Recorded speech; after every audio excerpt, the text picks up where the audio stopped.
লাইটটা একটু ডাউন করেন।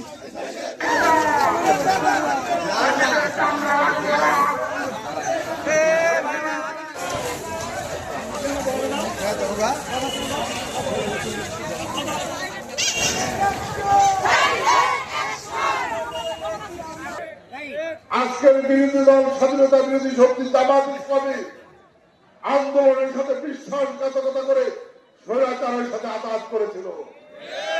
বেগম খালেদা জিয়া নিজের জীবন বাজি রেখে আবুসির নেতৃত্ব দিয়ে বিএনপির নেতৃত্বে 90 সালে একটি সফল গণ অভ্যুত্থানের মধ্য দিয়ে স্বৈরাচারের পতন করিয়ে গণতন্ত্রকে মুক্ত করেছিলেন।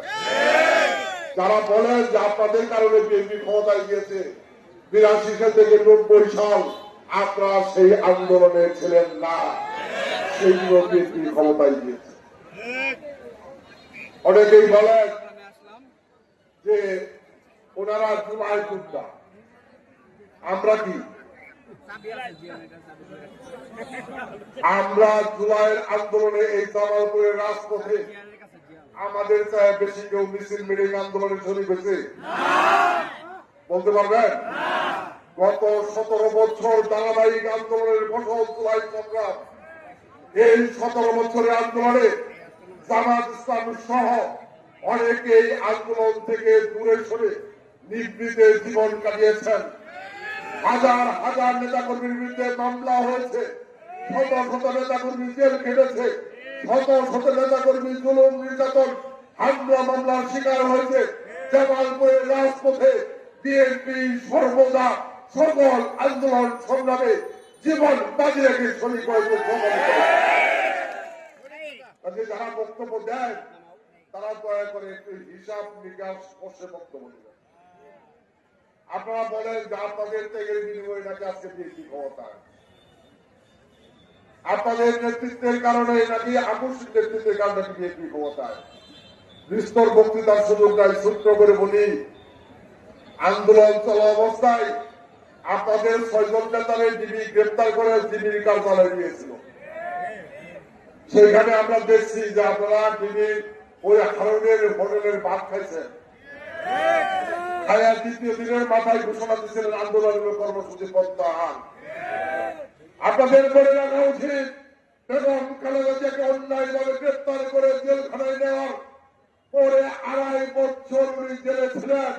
উনি অসুস্থ হয়েছেন, চলাফেরা করতে পারেন নাই, উনাকে চিকিৎসার সুযোগ দেওয়া হয় নাই। উনি আপোষ না করে এই দেশের মানুষের মুক্তির কথা বিবেচনা করে উনি অসুস্থ হয়ে মৃত্যুর উপরে চলে গিয়েছেন, কিন্তু স্বৈরাচারের সাথে আপোষ করে নাই, মাথার মতো করে। সেই বেগম খালেদা জিয়া সেই অসুস্থতা থেকে আস্তে আস্তে দুনিয়াতে চলে গিয়েছেন। আর আপনারা এখন নতুন দল করে নতুন নতুন বক্তৃতা করতেছেন, বড় বড় বক্তৃতা করতেছেন। আপনাদের লজ্জা থাকা উচিত। জুলাই সনদে স্বাক্ষর করেছিল, জুলাই যোদ্ধাদের প্রতি সম্মান জানিয়ে সেদিন সেই এনসিপি নবগঠিত এনসিপির নেতারা শহীদ জুলাই সনদ স্বাক্ষর অনুষ্ঠানে যোগদান না করে আপনারা আনন্দ বিহারে কক্সবাজার চলে গিয়েছিলেন। লজ্জা থাকা উচিত। আজকে তারা আবার বিএনপি নিয়ে অনেক বড় বড় কথা বলেন। একটি বিষয় পরিষ্কার হওয়া দরকার, তারা বলে জুলাই সনদে বিএনপিকে স্বাক্ষর করতে হবে, তাহলে বিএনপিরও নাকি পতন হবে। জুলাই সনদ সেই সংস্কার কমিশন সকল দলের সাথে আলোচনা করে যে ঐক্যবদ্ধ যে জায়গাগুলোতে ঘোষণা করেছিল জুলাই সনদে তার বাইরেও কিছু বিষয় আনা হয়েছিল।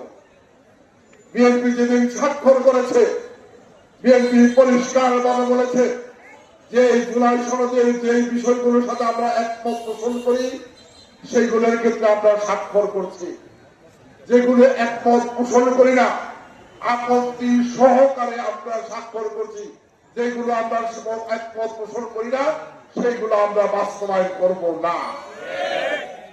জনগণ ভোট দিয়ে বিএনপিকে সেই ম্যান্ডেট দিয়েছে, একাংশ সংখ্যাগরিষ্ঠ আসলে ক্ষমতায় বসিয়েছে।